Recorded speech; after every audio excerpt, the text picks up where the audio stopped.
Kedua, orang Sunda suku terkecil yang murtad, target mereka di sana. Makanya mereka incar apa? Sukabumi, Cianjur, Ciamis. Saya sampai Sukabumi Selatan, Pak. Sudah berdiri sekarang Lembah Karmel, pusat Katolik terbesar di Asia. Saya sudah masuk itu. Masuk di stop. Papa saha, abdi mas itu orang. Dari mana? Dari Jakarta. Dengar situ orang, dikiranya saya pendeta. Bebas masuk. Kita bawa ini. Badeka mana? Saya bilang, badeka luhur. Sabar orang, tilu orang. Saya bilang, dari mana tuh Pak? Abdi mah dari Jakarta. Mendengar situ orang, oh bangga. Abdi keluhur, Bapak tahu itu. Bukan Jatiluhur Pak, keluhur, naik ke atas gitu ya. Sampai di sana, subhanallah. Sudah selesai gereja katedral, gereja besar, lebih besar dari gereja katedral. Disitulah saya tanya, berapa banyak Sunda yang dimurtadkan? Lengkap foto-foto dokumen saya simpan. Terbang saya ke Palembang Pak, berdiri lagi di sana, hanya 7 km dari Unsri, Universitas Sriwijaya, Sekolah Alkitab Palembang, seluas 15 hektar. Bapak dari mana? Dari Jakarta. Oh iya, Bapak Setumorang. Pimpinannya ternyata seorang Batak juga, Sinaga. Saya tanya, udah berapa lama berdiri? Udah 15 tahun. Oh iya, udah banyak yang orang masuk Kristen. Oh luar biasa Pak. Yang kita incar dari teknik fakultas, itulah saya dapat. Dari teknik ke dokter. Oh iya. Oh bagus. Di hati saya, dalam hati saya panas ini. Gimana bagus hati panas? Oh bagus. Saya tanya, daerah mana yang mau dimurtadkan? Kami memfokus di 4 provinsi. Lampung, Jambi, Sumsel, Bengkulu. Sudah berhasil. Bengkulu Utara sudah satu desa masuk Kristen. Saya ketemu alhamdulillah tokoh Bengkulu di Jakarta. Saya ngomong serius, Pak, tolong ya Pak, hati-hati. Bengkulu salah satu daerah yang akan dimurtadkan di Sumatera sebagian selatan, Sumbaksel. Luar biasa Pak. Lihat yang di Jawa Barat itu, Danu Khalil Winata, pendeta Danu Khalil Winata, pendeta Muhammad Solehin, pendeta Luqman Sardi, pendeta Lisa Odah. Saya bingung lihat umat Islam. Saya angkat ini nyaris tidak ada yang peduli. Padahal kata Rasulullah terhadap orang murtad, nasihati, kalau mereka tidak kembali ke Islam, yang murtad dan dimurtadkan pancung. Makanya Amerika tidak suka sama Afghanistan itu, karena Taliban itu kalau ketahuan ada misi Katolik Protestan yang masuk ke Taliban, coba-coba murtadkan, pancung. Bapak tahu nggak? Saya sendiri yang melaporkan ke Komisi Hukum, Komisi 3 Hukumnya, DPR, Kapolri Sutanto, Presiden, Wakil Presiden, Menko Polhukam. Saya antar sendiri itu waktu itu. Ini ancaman terbesar bagi NKRI. Kenapa? Mereka sudah berani membangun pusat Kristen di mayoritas Muslim terbesar di Indonesia, Jawa Barat. Kalau melihat orang Batak Kristen saya nggak terlalu pusing. Tapi kalau mendengar bahasa Sunda ke gereja, badeka mana teteh? Badeka gereja. Teteh mah Kristen. Sakit itu di sini Pak. Ini persoalan agama. Tapi abdi bingung, orang mah sadarnya cicing wae di ditu. Cicing Pak, cicing wae. Hati-hati loh Bapak, orang Jawa Barat di sini. Peringatan besar Pak. Cianjur, Sukabumi, Ciamis. Saya keliling di 3 kabupaten ini. Kenapa Pak? Negara tidak pernah campur tangan ketika rakyatnya murtad. Yang kedua, demokrasi dan HAM dijadikan landasan melindungi pemurtadan. Betul? Bahkan zaman Pak SBY, orang murtad jadi menteri. Siapa? Menteri Kesehatan, Napsi Amboy. Itu adiknya Profesor Dr. Hasan Walinono, mantan Dirjen Pendidikan Tinggi. Saya udah sampai ke kampungnya Pak di Sengkang itu. Dr. Napsi Amboy. Itu Muslim Pak. Masuk Kristen. Dia itu sama-sama saya di PBHMI. Senior saya beliau itu. Nikah dengan Gubernur NTT, Emboy, masuk Kristen. Masih saudara dengan Nurdin Khalid beliau itu, dari Sengkang beliau. Udah saya bujuk istri Pak Nurdin Khalid. Tolong Bu, bisa nggak dibujuk Ibu Napsiah itu ke rumah? Kenapa? Saya ajak dialog. Karena saya ngisi di rumah Pak Nurdin Khalid. Sampai sekarang belum ada realisasi. Sama dengan Asmiranda. Sudah saya bujuk keluarganya. Bu, bisa nggak dibujuk Asmiranda datang lagi ke Jakarta? Saya nanti bantu dia ruqyah. Termasuk Luman Sardi itu. Bisa insya Allah, Pak. Pertanyaan kan sederhana. Kenapa Anda masuk Kristen? Karena Yesus. Siapa Yesus dalam pandang Anda? Sebagai Tuhan. Tolong tunjukkan di Injil mana dalil Tuhan Yesus sebagai Tuhan. Saya bawa Injil aja. Ini saya punya Injil. Silakan baca. Tidak ada satupun pernah Yesus mengaku sebagai Tuhan. Tidak pernah Yesus minta disembah sebagai Tuhan. Bunda Maria yang terdekat kepadanya tidak pernah menyembahnya. Terus mana landasan Anda menyembah Yesus? Bapak punya doktrin ini loh sama anak. Bapak tahu perumahan Bougainville ini?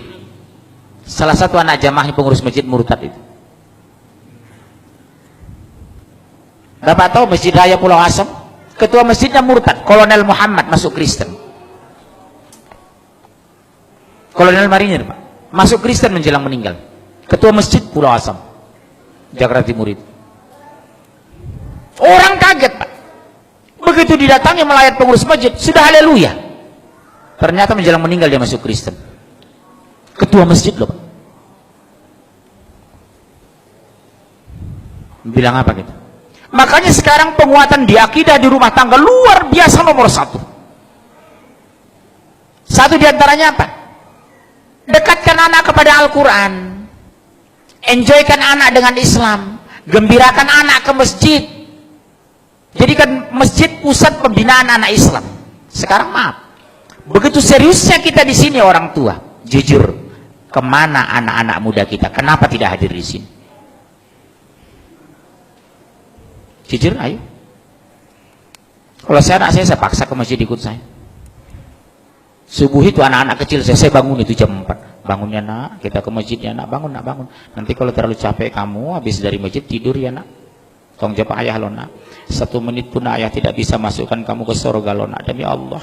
1 detik pun ayah tidak bisa mengeluarkan kamu dari neraka. Yang membuat kamu masuk surga kalau Allah ridho sama kamu lo nak, demi Allah nak. Doktrin saya seperti itu.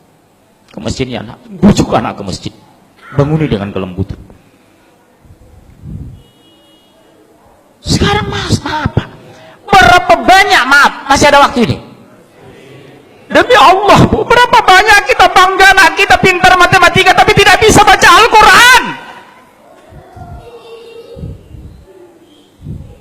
Berapa banyak alumni S2 dari Jerman tidak bisa mensolat jenazah. Betapa indahnya di hari kematian kita, imam jenazah adalah anak kandung kita. Di hari kematian kita, ungkapannya itu anak kandung kita, bukan orang lain.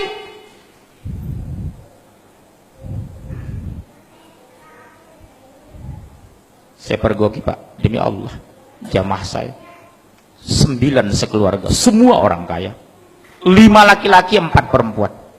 Di hari kematiannya sibuk nelpon saya, tolong Ustadz carikan yang memandikan ibu kami. Subhanallah, betapa sakitnya hati seorang ayah di hari kematiannya anak menjadi penonton. Betapa indahnya hati seorang ayah di hari kematiannya membuka busananya anak kandungnya, memandikan anak kandungnya, imam jenazah anak kandungnya. Makanya kata Rasulullah, orang yang paling berhak terhadap jenazah adalah ahli warisnya, saudara senasabnya. Sab pertama anak dan mantu kita, sab kedua saudara sepupu kita, sab ketiga tetangga kita, sab keempat teman kerja. Jangan kita merapat ke depan yang bukan hubungan darah dengan jenazah. Makanya saya kalau masuk jenazah ke masjid, Pak mau jadi imam? No. Ada anak kandung nggak? Maaf ya Pak, nggak ada. Saudara kandung ada nggak? Sepupunya nggak? Dia lebih berkewajiban dari saya Pak. Bukan saya nggak mau jadi imam jenazah.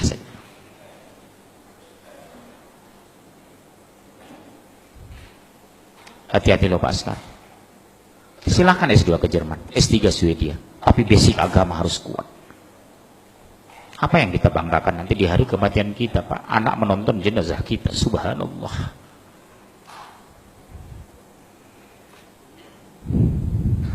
Di dunia saja sudah dipermalukan, apalagi di akhirat. Begitu diminta pertanggungjawaban di padang mahsyar, apa yang kita jawab?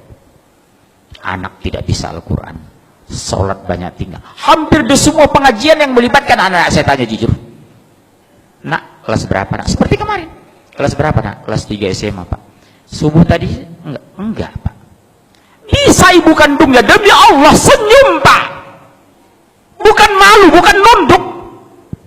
Mana ibu kamu? Itu Pak. Senyum ibunya. Allahu Akbar.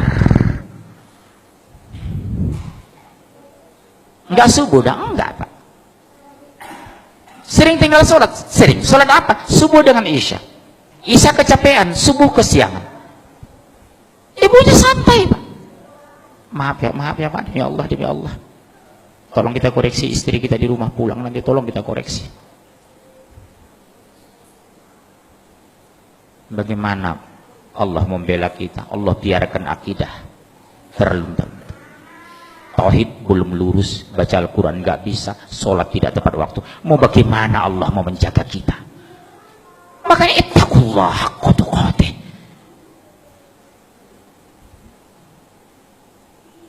Jujur Pak, kita bangga kadang anak kita S2, S3, tapi kita koreksi agamanya. Sudah bisa nggak anak sholat jenazah? Kalau seandainya Allah takdirkan ayahmu meninggal, sudah bisa nggak mimpin jenazah? Masya Allah, subhanallah. Ini renungannya Pak. Saya nggak tahu apa ada masjid lagi 50 tahun lagi di Jawa Barat.